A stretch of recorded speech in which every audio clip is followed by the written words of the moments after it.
अब से हम सर रेजिनल हार्गिन्स को प्रोफेसर करके बनाएंगे। तो एपिसोड 2 के स्टार्टिंग में नंबर 5 प्रोफेसर से जिद करता है कि मुझे फ्यूचर में जाना है। मैंने आपके कहने पे स्पेशल जंप प्रैक्टिस किया है, अब मुझे फ्यूचर में जाने दो। प्रोफेसर मना करता है कहकर कि फ्यूचर अनप्रिडिक्टेबल है, कुछ भी हो सकता है, तुम्हारा बॉडी में असर पड़ सकता है, माइंड पर असर पड़ सकता है, कुछ भी हो सकता है। नंबर 5 नहीं मानता और फ्यूचर में जंप करना शुरू कर देता है और उस दिन पहुंच जाता है जिस दिन पूरा दुनिया तबाह हो चुकी है, जिसकी बात एपिसोड 1 की एंड में वो वैना से बोलता है।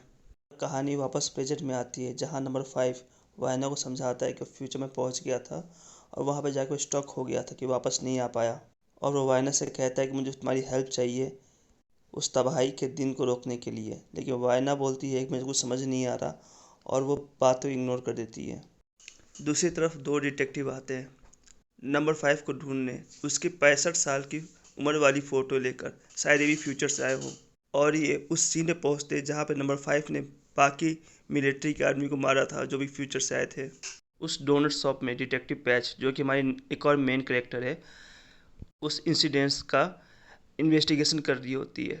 वही डिएगो भी इन्वेस्टिगेशन कर रहा होता है, तो डिटेक्टिव पैच डिएगो को गिरफ्तार कर लेती है क्योंकि डिएगो लीगली इन्वेस्टिगेट नहीं कर सकता। डिएगो तो हमारा रात का बैटमैन है ना। बाकी इस एपिसोड में नंबर 5 एक पत्थर के आँख के ओनर के तलाश में भटकता है, जो कि पत्थर की आँख अब तक बनी भी नहीं है। नंबर 1 लूथर अपने भाई बहनों पर इन्वेस्टिगेट करता है कि किसने बाप को मारा। उसे पता चलता है कि डिएगो ने नहीं मारा क्योंकि डिएगो उस रात को अपने बॉक्सिंग मैच में था। और नंबर 6 बेन, जो कि बचपन में मर गया था, उसकी आत्मा हमेशा क्लॉज के साथ रहती है। और पोगो, जो कि बटलर है, एलिसन को सीसीटीवी रूम में ले जाता है जहाँ पे प्रोफेसर सारे बच्चों पे निगरानी रखते थे। एलिसन वहाँ पे देखती है कि प्रोफेसर को किसने मारा है।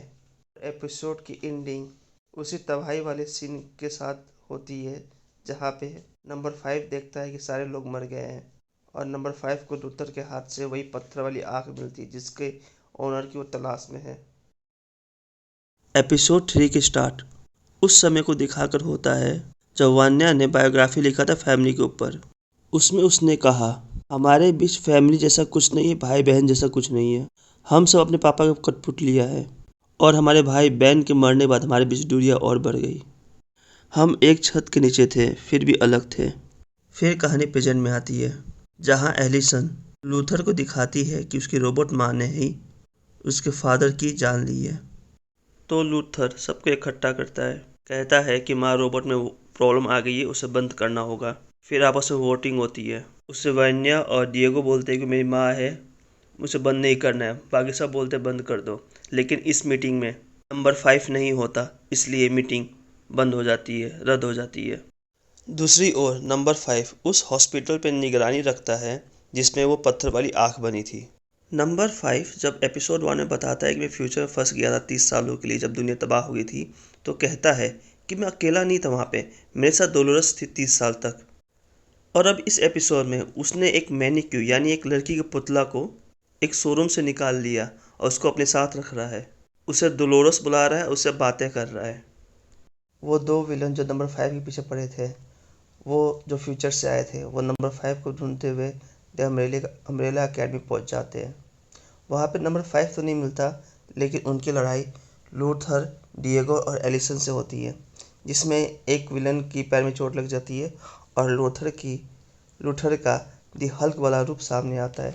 वान्या को चोट लग जाती है और कालूस अपने ड्रग्स के नशे में गाने में चूर होता है, उसे पता ही नहीं चलता कि लड़ाई हो रही है।